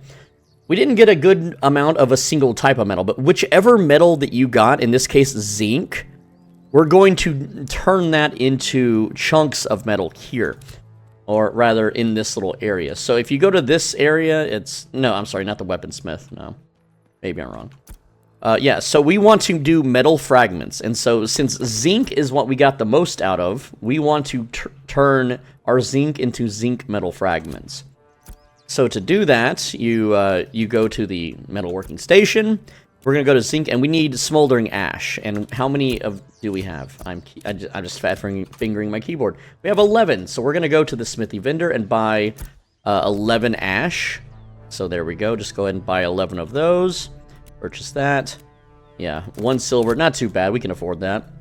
And we are going to go here, and then do 11 zinc fragments, add the zinc, and submit. That's going to cost almost 4 silver.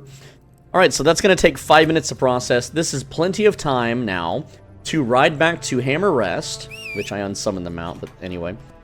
So we're going to ride back to Hammer Rest, and we're going to go to our storage. And whatever storage we have more metal of, we still need to pull out the sand from Hammer's Rest. And that's going to give us another bunch of metal.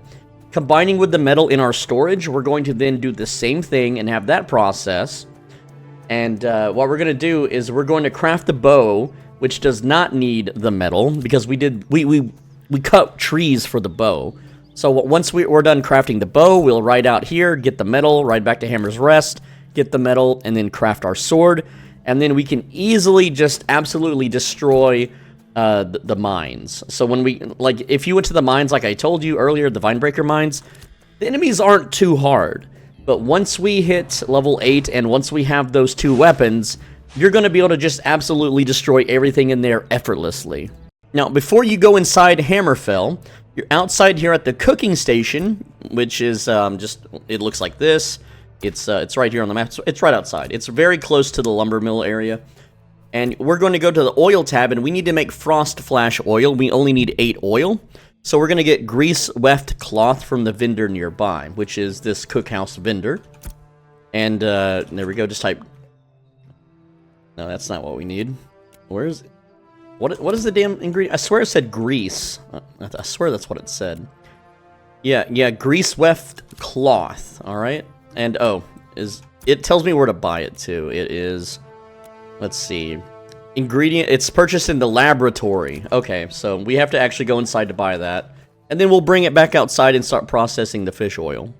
So the laboratory vendor, and I actually forgot to stop and get another quest to kill the lions. Oh, I never killed the lions. Oh well, whatever. Here's the laboratory vendor. It's very close to the arcane engineering station. It looks like the spell kind of staff icon or the potion little bench. You go to him, and he should have the grease. All right, there we go. And we just need 8 of these, which I did it wrong, so... Wish there was a quicker way to, like, do this. But there we go. That's, like, less than 1 silver. Now we have the grease. And we can go over here and pick up more sand and more metal. So we're going to go ahead and claim all of that. Send to inventory. There we go. And, yeah. Now we have a bunch of sand, which we're not going to be using, and we have a bunch of metals. Right now, the... Tendonite is the most metal that we have, and we need 30 total, right? Now, I think... Oh, I forget how much I have in the other station. It was like 11, perhaps? But, you know, more doesn't hurt. So we're going to go to the storage clerk, and we're going to store everything we're not using. And we're going to need this anvil's essence, so I'm actually going to pull that out. And we're going to need the grease weft cloth, so I'm going to pull that out. We also need... the coarse thread here, so we're going to pull that out as well, but we're going to put everything else in for now. So let's see, get all of this stuff in there and make sure that we're stacking it properly so that it's easier to find. These two can stack. Let's see, go ahead and add that to that. And yeah, I'll do this off camera. So I've pulled out the most metal that we had, which was copper. We have 34 copper. And so now, again, I'm going to do the same thing. I'm going to go to this workbench and process that into copper shards, which is how we're going to craft things. And we need 34 smoldering... I messed that up. We need a 34 smoldering ash. There we go. Go ahead and purchase that for silver. And then we go here, go to copper fragments, and cook them all. Let's see how long this will take. It'll cost $11.90, and it takes 17 minutes. And that's fine, you know, we got other stuff to do. So right now, we're going to go process the fish outside at the cooking bench. And then with this cloth, with the fish oil, and we also have the timber. Remember, we have timber outside waiting for us in the bench that we're going to pick up. And since our bags are empty, we're going to actually swap this bag out for the simple rucksack. That way we can fit more timber if we need it, which we shouldn't, but... You know, this is just how you would, alternate your bag space. But we have the 56 timber here. We're going to get all of that in the inventory. We also got a bunch of wood chips, which we're not going to be using. But we have all the timber we need. Let's go to the cooking bench now. And make that fish oil. So go down to oil, go to frost flash. You know the drill, we have the fish. Go ahead and add that. And that's 2 silver for 4 minutes. Now, at this time, we're going to ride back down to that other settlement and pick up our metal. Then when we ride back here, the fish should be mostly close to being ready. All right, we have 11 fragments here, and there we go. Now, you can make exactly 30 metal fragments if you want to, but I like to have extras just in case there's anything else later down the line I want to craft or sell. It's however you want to do it, really.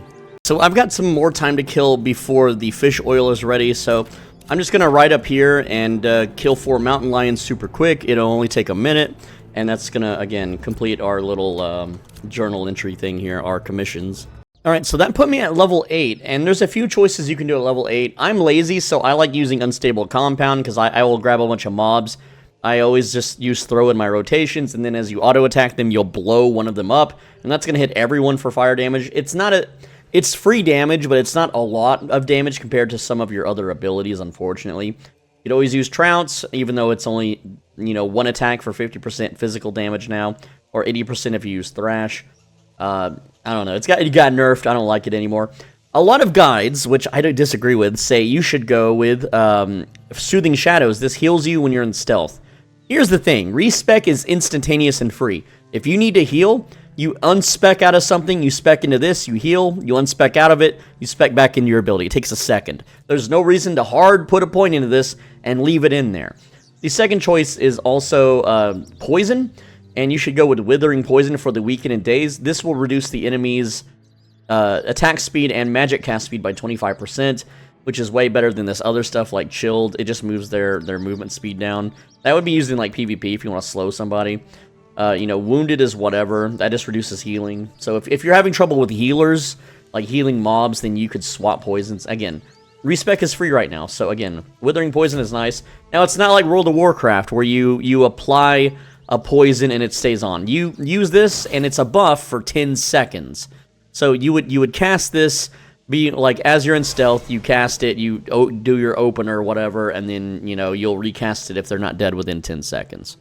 Alright, so we are back at the cooking station. We're going to pick up that Frost Flash oil, send it to inventory, and yeah, there we go. Now, with that, I believe we have everything to craft the damn longbow. So we're going to click longbow, wayward longbow, and let's see, we have the essence, the fish oil, the thread, and the timber. We just need the longbow final touches from the vendor right next to us, so we go to the woodshop vendor here, and let's see, it was longbow's final touches, and that's 8 copper. That's probably a placeholder price. I'm not really sure. But there we go. That is going to let us craft the wayward longbow, which is massive. And we're going to add the timber. So just like that. Add the thread, which we have. The fish oil. And the any dropped essence. And we're using Anvil's essence. So that's 75 copper to craft. 779 physical attack power. 86% physical crit power.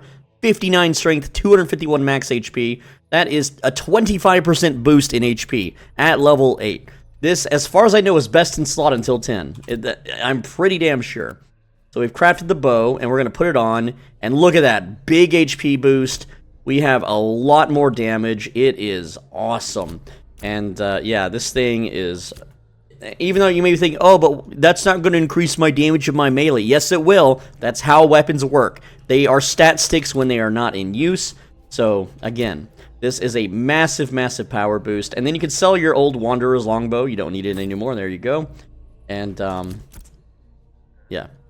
Wayward Longbow. I was panicking for a second. I wanted to make sure I didn't sell the wrong bow. Oh, that would have been embarrassing on the camera, wouldn't it? But anyway, our metal might be done cooking soon, but there's something else we need to do before we work on the metal, and we're going to need 3 granite for that, just regular granite, not sand or anything of the sort.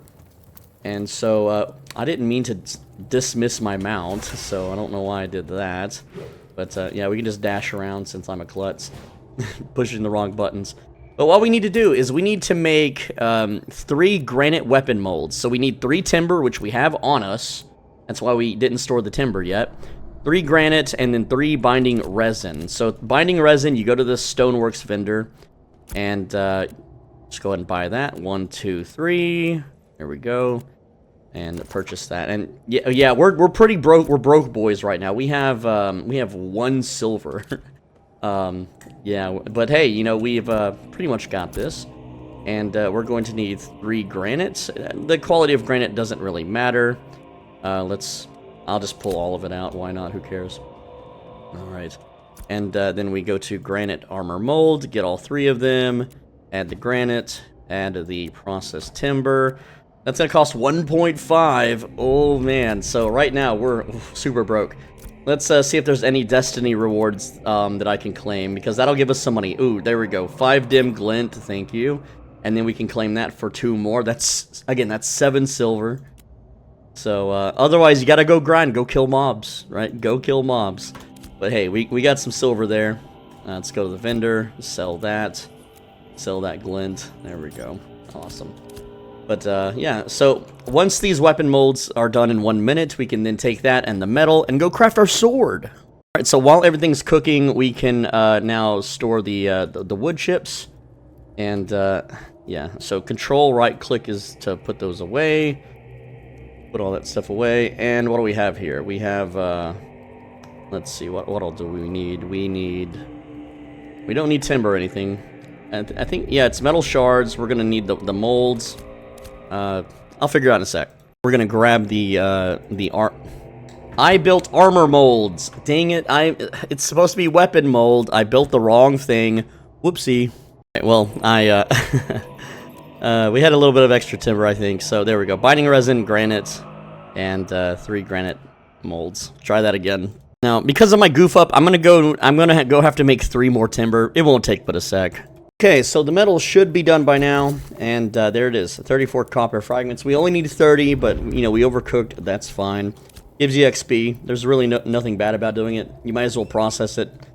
And now, when we go to the weapon station, which is right next to it, and this is the weaponsmithing station, you will go to sword, and then wayward sword, and we're going to need a sword's final touches. So, again, just go to the smithing vendor and search for it.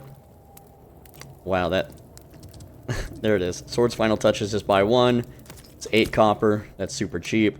And now we can craft it. So, wayward sword, we have the metal fragments, and you can mix and match. So I can use the zinc and then the copper. Copper is harder to get than zinc, in my opinion, in this area. So that's why I'm going to use the zinc first. There we go. And then the processed timber, we have 4 and 3 that work. Again, you can mix them. Any weapon mold. We accidentally made armor mold because YouTube. And then the dropped essence, we have 10 of those, and we are all set to go with 75 copper as the cost. This sword has 693 physical attack power, which is massive, massive, massive, massive, okay? And now when we put this bad boy on, we almost doubled our power, okay? So we went from 397, here, I'll just show you the comparison. We went from 397 to 693, 34 strength to 59. We also got 42 constitution. That's going to give us even more HP and defenses. We went from, we did lose physical crit power, but we got physical speed. So we, not only do we hit harder, but we swing really freaking fast now, which is nice if you want to use poisons, okay? We have earrings, we have an amulet, we have a cape. The only thing we don't have is the waist. Every time I've done a run on 6 different characters now, I've always gotten a waist to drop, as in a belt, but it didn't this time. I guess I didn't grind enough. But because we're level 8, we're souped up like crazy. We can go to the verdant mines and just kill everything. Even the elites, even the mini-bosses in there, we can cleave everything down.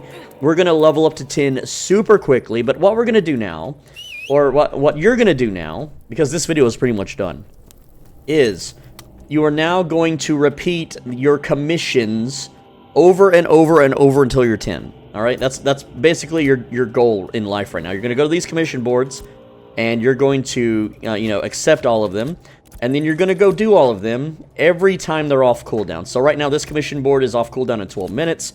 So I know I can run and I can kill, well, I've already killed the, mountain lions. I need to go do that. And then in 12 minutes, I'll come back and get another set of 4 mountain lions. And then I'll ride south and get all of those commissions. And then I'll go to the verdant mines, kill 6 enemies or more if I feel like it. It really depends on how busy it is. The mines can get kind of busy sometimes. I'm playing at 6 a.m. on a low-pop server on a Monday, so it won't be as busy. But if I played at, 4 p.m. on a Saturday or a Friday evening, whatever, it's going to be pretty damn busy, right? So you're going to rinse and repeat until you're level 10, and once you're level 10, then you can decide, do you want to group up? Do you want to remain a solo player? And I'm going to have routes for level 10. I'll have guides for level 10. If this guide does well... Right now, my Ashes guides aren't doing so well because either people don't know they exist or who knows. But yeah, look at that. That's not a crit. That's a regular backstab.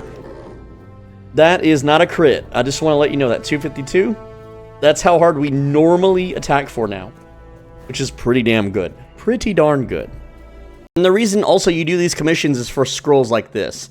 25% adventuring XP bonus. Alright, and so yeah, this only lasts 5 minutes, but what you do is, when you're going to do a really big pull, you pop these, and yeah, it's going to boost your XP gain, it's going to make you level up faster. You can also get recipes, you can get a lot of good stuff, you can get healing items, you can get buffs, there's a ton of stuff that you can get from doing commissions, so you should always do them, and it's just a faster way to level up, because you're going to grind the mobs anyway, you might as well get some bonus XP while you do it. Now, at some point, you will have done 5 commissions, and this should complete the midway point of Initiate Adventuring, which for me it's kill 5 elites, kill 25 enemies, travel to another settlement, and finally complete 5 commissions, which is going to give us some glint. But it's also going to give us the legging box, so we can get a better set of leg armor. And again, we're going to pick the medium one here, and there we go. So, yeah, that is definitely a big upgrade from what we had on, and that's going to make us even more defensive. Also, to get the next reward, which you would use for the, let's see, yeah, the Wandering Star Treads, all you have to do is join a party, so just invite a random person, and then the next one is hit level 10. And there you go, that'll replace your boots.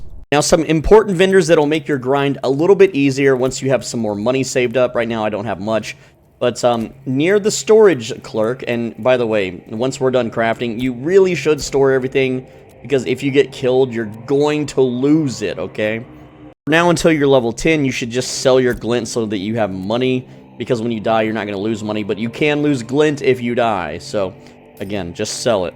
Anyway, again, across from the storage clerk, right over here northeast, you have equipment vendor Liza, and this is if you want to be like a big gathering person, buy the gathering sacks. They're very cheap. They're like basically a little bit more than 1 silver after tax each. She also sells rations, which are better than what we have. These red clay chunks only restore 10 HP. These restore 20 health and mana. So it's something you can eat while you sit down in stealth. But as a rogue, you don't really need them, because you can just spec into Soothing Shadows and then just sit in stealth for a bit and then unspec back out of it. Next up is the laboratory vendor, which is next to, again, the little magical staff icon on your map. And he has something important. He has health salves, which are pretty important. You should buy, you know, a couple of these. I'm going to buy 5. And these are health potions. I'm going to drag them into my hotbar. And, yeah, something I'm not going to accidentally click on, I guess. Or push a button for. And you can use these in combat. This will heal you over time. It'll save your butt. Next up is buff scrolls. You can only have one of these active at a time. I recommend a scroll of strength so that you have more strength. But yeah, you could also learn recipes to make these yourself, but they're 43 copper, so I'm gonna buy, you know, like 3 or 4 of these, and they last 180 minutes, so they're pretty good. You know, they're just good to have. It more damage can't hurt. Next up is outside at the cooking bench. You can go to the cookhouse vendor, and he has foods, so like fruit salad would be for mages, fresh salad, 155 physical power for 1 whole hour, and you can only have 1 food buff at a time, and you can have 1 scroll buff at a time, and only 1 potion effect going at a time as far as I know. And yeah, so we're gonna, you know, buy some freaking fresh salads. And there we go. Now we're down to 1 silver, but hey, we are stocked up, we're fully repaired, we are leveled up, we're geared to the 9s. You can take on a lot of enemies now that you normally couldn't, and you're going to do it much faster than everyone else that did not follow this guide, because you now have the best in slot until level 10 weapons, as far as I know, that weren't too hard to craft. You've learned how to craft, you've learned how to navigate, you've learned how to do commissions, and there's nothing really stopping you now, except for the, you know, painstaking grind of 10 onwards. But here we go. I'm going to go ahead and pick up more of these quests. There we go. And, yeah, I'm just going to continuously do these commission quests until level 10. I just realized I put these on my pet bar, which won't work, because when you unsum the pet, they won't be there. So, yeah, don't put skills on that top bar. So, you'll notice this player has a scroll of adventuring experience that lasts 180 minutes. So there are longer lasting ones out there that players can craft. I've never found one in a treasure box that lasts more than 5 minutes, but again, they do exist. This guy has one. He's probably got friends and crafters, and who knows? He's been playing longer than me, probably. So, whenever you're farming the Verdant Mines, I know it's a little dark on your screen, but I'm going to go ahead and show you. The best path that you can take is whenever you enter the mines, is just take a hard right as soon as you can. Just follow the rightmost wall, just like this. And this is to make the most money in XP per hour. You're going to go down this path here, and there's a bunch of rocklings, and they have good drops. They're easy to kill. Sorry for hiccups. But, yeah, you clear the rocklings, and then right around after this set of rocklings, again, the easiest mob in the cave to kill is the rocklings. Right here, where there's like a little light and some mine carts, there's a 2-star elite that spawns. And right now, with our gear, we can take it on, but it's a little difficult. There's one that's a big rock golem. I forget his name. Let me scroll up. His name is, let's see. Calcitooth. That's the hardest one that spawns. The other ones are really easy because they have slow attacks. And so what you have to do for Calcitooth is you have to kite him around constantly with your bow and poisons, and your throw weapon for bleed, and your lacerate for bleed. Oh, my stealth ran out. But by doing so, you will be able to bleed him and poison him out while running him towards the entrance. And yeah, it's tough. You might have to pop a healing potion here or there if you end up taking a few hits. Just watch his cast bar, and when it's halfway full, do a dodge roll or a dodge dash, whichever one you have readily available. And the only thing annoying with these Rocklings is they drop granite, which we don't need. But by farming the 2-star elite, you get these rare materials like tension canister, golden strand. You also sometimes get 1 to 2 glowing glints. I've only been getting 1 so far. But yeah, just keep farming, and they spawn every 3 to 5 minutes, and most people don't take this path because they don't want to farm the Rocklings. They want to farm, like, the juicier mobs. So groups don't really go down this path. It's, and Rocklings are kind of bugged at the moment, where they don't necessarily move from where they spawn. Sometimes they do.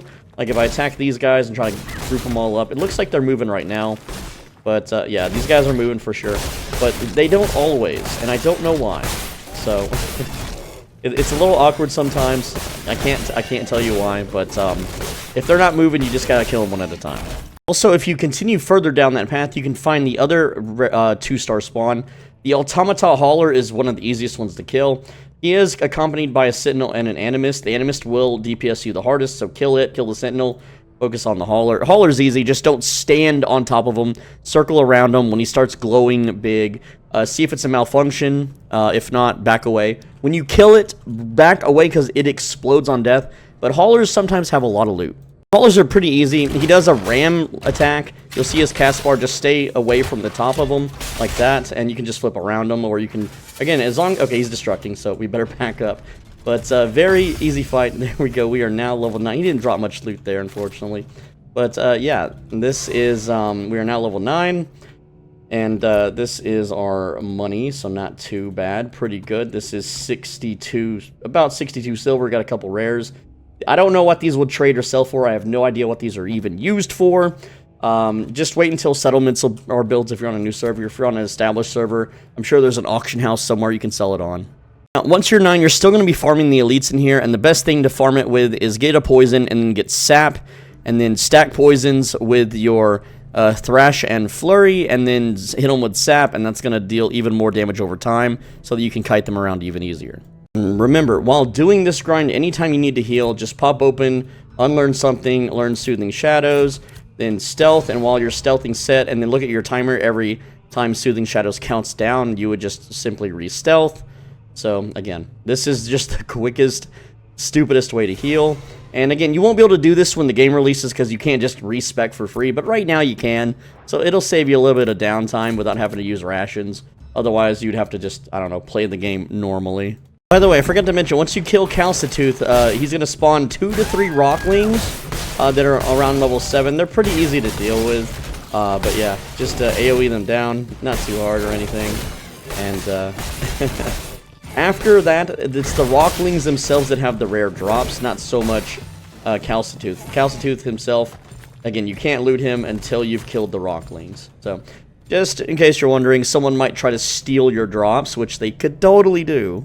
By the way, the full rotation for fighting beefy enemies like the 2-star enemies and the Sentinels that are also elites is you're going to open with a backstab into activating your poison, into then rotating Thrash Flurry, Thrash Flurry, Thrash Flurry, Thrash Flurry.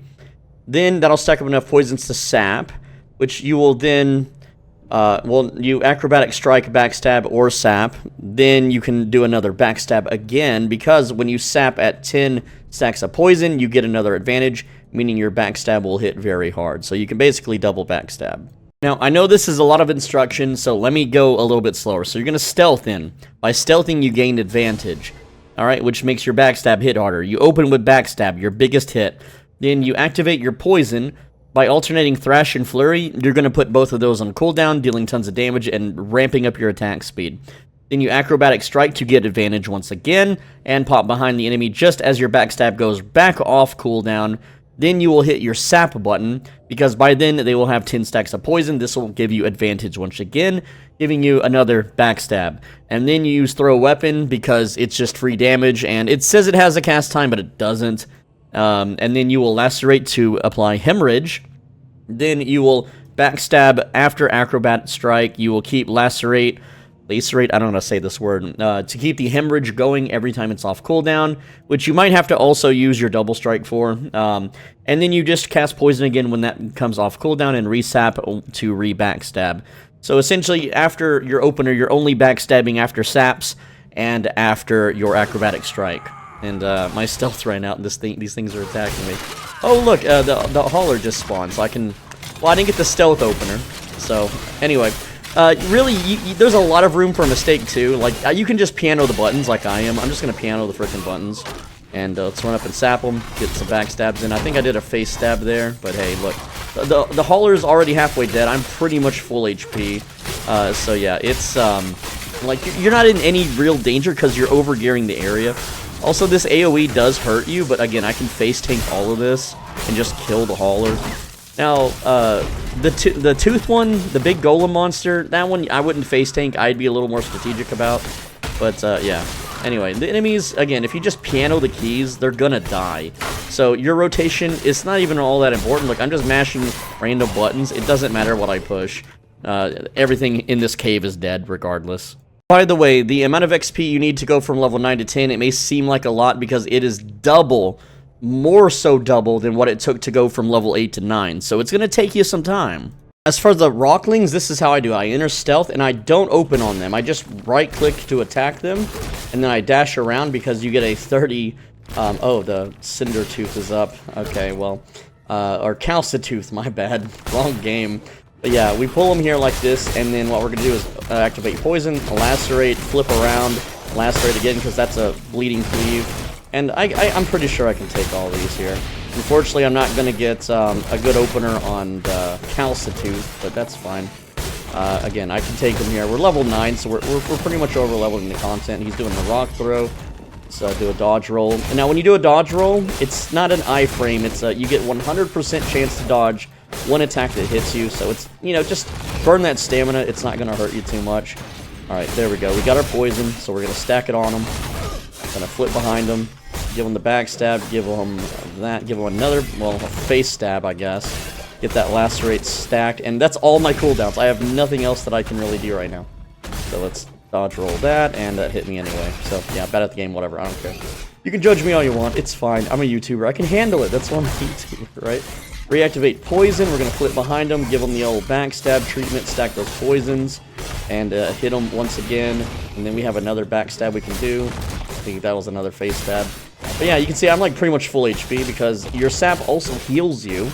And I'm going to go over weapon specializations too, because that's also healing me. I've got potions up. I don't have any of my food buffs. Oh, remember, the rocklings. Don't let other players steal these. This is where the juicy loot is. Okay? Flip behind so we can hamstring them. Or not hamstring, wrong game. Oh, man. Anyway, what do we get? Another tension canister. Yeah, we're going to be able to use these for whatever. But yeah, grab the loot, throw out the granite because it's a waste of space, and we could easily mine that stuff. And, I wanted to show you all the rest of the rocklings in the cave, but you get the idea. You can pull all the rocklings, and the cool thing about rocklings is they're giving you anywhere from 2 to 5 dull glint each. That is 50 copper, and when you kill like 12 to 14 of them, then you just make so much money early on. Speaking of weapon specialization, so for your sword, what I went with is Ward, and you can change this anytime, right? But Ward, what it does is it gives you temporary, I can't speak anymore. Temporary health. Wow. And that's really nice to have. Also, it also gives you 5% block chance, which isn't much, but when you're tanking 20 dudes in front of you at a time, it does help. And then I just went over with combo finisher for that 3% crit strike. For the bow, something similar. I went keen edge for crit strike rate while I'm pulling mobs. And then I went duration for the weapon proc, which would be wounded, is increased by an additional 50%. Just the duration, which is maybe less than a second. This time I got all the rocklings pulled, so I'm going to get them all in front of me. We're going to activate poison, lacerate, into flip, into the double strike, lacerate. Now they're all bleeding. And yeah, I'm going to take a lot of damage here, and then I'm just going to, you know, throw out every ability that I have and finish them up. And remember, your auto attack is a cleave and a bleed, so there we go, and that's all of them. Now, look how much glint I have currently before we pick this up. 8, 8, and 9. So let's go ahead and just yoink everything now. And oh, that wasn't a lot of drops. That was, oh, I missed one there. But now we had 8, 8, 9, and now we have, well, 10, 5. Yeah, that was not a lot of drops. But it can be a whole lot of drops, right? Now, if you're wondering how long it takes to just straight up grind to 10, I have been playing about 45 minutes since hitting level 10, I believe. Also, I'm getting sick of these things just seeing me out of stealth. Or I was sitting in a corner, damn it. I got a video to make, Rockling. Leave me alone. Yeah, 45 minutes in, and I am at 35% to the way of 10. So expect to grind about 2 to 3 hours. Maybe. It really depends on your pace. And it depends on how many other players are also clearing the cave. Right now, it's 8 in the morning on a Monday, and some people are starting to come in here. And, like, we have a level 10 bard. Oh, I gotta get the tag on this. Oh, man. Oh, yeah. I definitely want to get in Calcitude. Yeah, I'm gonna kill this, and then I'm probably gonna log the night in the video. Let's see if I manage to get the Rocklings. Yeah, a bunch of people showed up. I managed to get the tag, and I managed to hit the Rocklings that spawned, so I got the tension canister. Again, I don't know what these are used for, but it seems like a rare item, so who knows. But, anyway, yeah, so here's our stats. We have 1488 health. What a number. But, anyway, guys, that is the best possible start to Rogue, and if this video does well, or videos just in general for Ashes of Creation, if they get lots of views, I'll definitely make more. I've already gotten a bunch of other best start guides planned for Mage, Fighter, especially Fighter. Fighter is so easy. It's probably the fastest class to level in the game is Fighter. Tank, Cleric is also Cleric is easy. Cleric can pull that entire cave at level 8 and not lose any HP, really. And just sit there and auto-attack everything down. It's so damn easy to play a Cleric. It's a little slow to start, but once you get it rolling, it is easy. But, yeah. If you guys have any questions, I have no life, I have no friends, I have no family. And you may be wondering, but there's so much more to cover. Yes, this is just a starter guide. This is just a best start guide. You may be wondering, what professions should you choose? What, you know, what artisan things that you should go with, and really that's up to you, the settlement you join, the server you're on, all of that is very, dependent, and I'm going to go dive deeper into that in separate videos, but this one, I just want to get you started, where to go, how to do it, what to do to level up super quick, make it super easy for you that anyone can do it, show you the rotation of the class, get you prepared. Once you hit level 10, things start slowing down even more, like, if you think getting one level every 45 minutes is bad, wait until it's like 5 to 6 hours. Now, this is as a solo player, as a player that someone that has a group, that has a guild, they're gonna level faster, and that's just how the current state of the game is. Unfortunately, for us friendless, people out there, we're not so lucky. But yeah, unlike me, I just sat in the cave for 45 minutes. You really shouldn't do that. You really should alternate between the lions and the cave so that you're min-maxing your commissions so that you can get more loot, more glints, more XP, more scrolls. It's really important that you do that. But anyway, that's all I've got. Again, I have no friends, no family, no life obligation. All I do is refresh YouTube all day and look at my comments. So if you have any questions at all, please let me know. And I read every comment. I am not joking. I read every comment, okay? And definitely more Ashes of Creation videos to come. But if these videos don't do well, then I will have to slow down on the uploads and focus on another popular game, because I don't make a lot of money doing this. I don't have a real life job. I'm not wealthy like other YouTubers. I'm pretty down bad at the moment. My whole life, really. Yeah, very poor. I make less money than a cashier at a grocery store. I'm not even joking, okay? And that's because I don't put sponsorships in my videos. I don't shill products. I don't tell you to buy things like, oh, check out this VPN or this, mobile phone game, whatever. Anyway, that's all I've got. I'm not going to waste your time anymore. Please leave a comment and please like the video. I have a lot of haters from other games because I make really good guides that kind of ruin the economies of MMOs, and I just want people to be able to make money. But people that try to control games like this, they get really upset with me, and they downvote my vids to try to hide them. Anyway, that's all I've got. Finally, we do a thing on the channel where I tell you to click the video on the right side of your screen, and if you don't, something good or bad happens. This time, if you click the video on the right side of your screen that's there right now, then you're going to get extra affection from your boyfriend or girlfriend, and if you don't have one, then you might get one. There you go. Mwah. Bonus footage, we're at 1 gold, 3 silver, by the way, and that's again in 45 minutes. So this is definitely an early moneymaker. You won't be broke. Again, more guides to come. See you guys later. Kiss on your forehead once again. Mwah. You get 2 kisses this video.